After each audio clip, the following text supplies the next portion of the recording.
Welcome to Teaching Truth. Release the power. That's the theme for our reflections this week as we dig into the narrative of Daniel chapter 9, Daniel's prayer.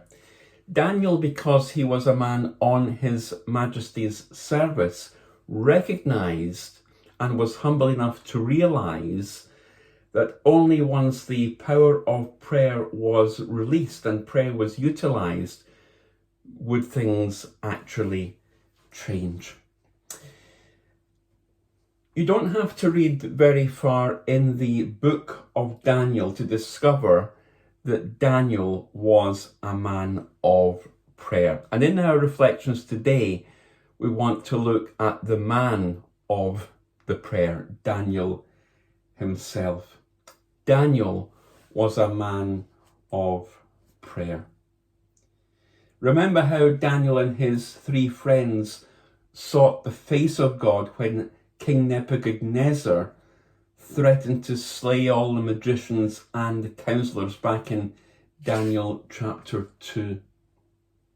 And do you recall in Daniel chapter 6 when he was faced with the prospect of going into the den of lions, that Daniel's habit was to pray to the Lord 3 times a day, with his windows open, overlooking perhaps the hanging gardens of Babylon, a practice that Daniel continued even when it was illegal to pray to anyone except the king.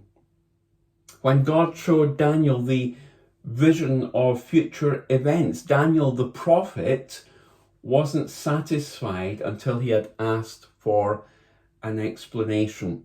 All that to say this, that prayer was a vital ingredient in Daniel's life.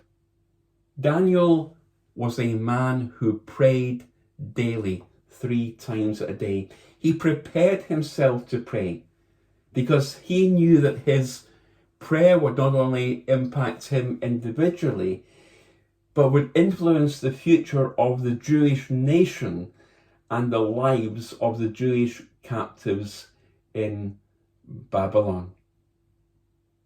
Daniel was a man who prayed. It was George Muller who said this, quote, "I live in the spirit of prayer.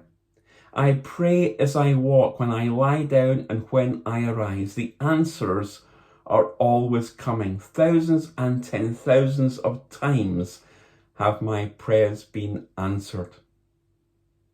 Daniel could attest to that. Daniel, like George Muller, was a man of prayer. Daniel believed in the value of corporate prayer and in private prayer.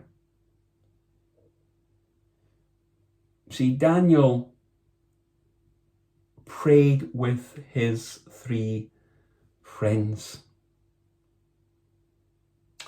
Daniel took time to pray with others. And it's so important that we follow Daniel's example and we find others to pray with, whether it be our spouse or other trusted friends.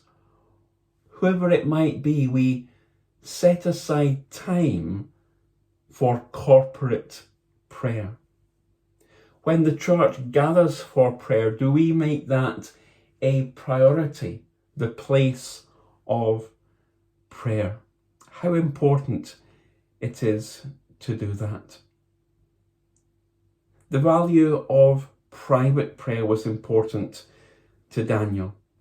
It was Robert Murray McShane, the Scottish Presbyterian minister, who said this, quote, "When a man is on his knees before God, that he is, and no more." And it was Mary, Queen of Scots, who once said, quote, "I fear John Knox's prayers more than an army of 10,000 men." See, Daniel's holy habit, if I may call it that, was like that of the psalmist in Psalm 55, verse 17. Evening and morning and noon will I pray and cry aloud, and he shall hear my voice. You see, Daniel's praying was not something that he did at the end of the day for a quick 2 minutes before he put his head on the pillow and went to sleep. No. Prayer in Daniel's life was fundamental. It was a priority. And I ask it of myself before I ask it of you, but how often during a day do we talk with the Lord? It may be 3 times, it may be 23 times. I don't know. But it's important that we follow Daniel's example and that we are men and women of prayer.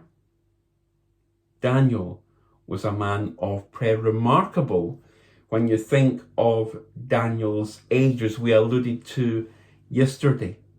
He'd gone into captivity as a teenager in 605 BC. What had been built into his life in those early years was godliness.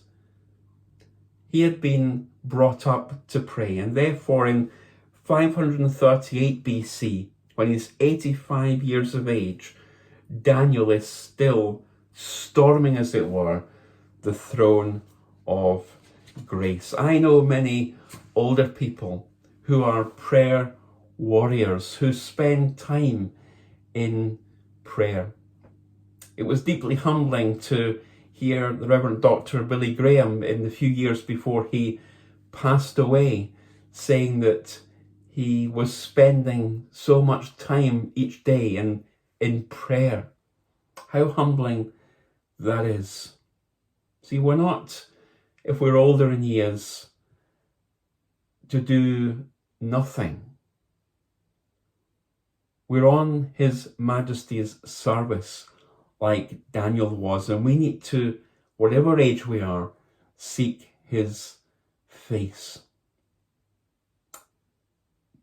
Daniel, again, in terms of the time scale here, in terms of the chronology, is Prime Minister in Babylon. Now, if you think about it, how busy the life of a Prime Minister must be with all the affairs of state from morning to night, he would have had reasonable excuses, I think, for not giving much time to prayer, and yet he carved out time in the busyness of his prime ministerial duties in life to pray to God. However busy we may be in life doing this and doing that, let's always carve out time to pray. Let's always carve out time to pray. Daniel was a man who was devoted to prayer. May we be like Daniel. May we be men and women of prayer.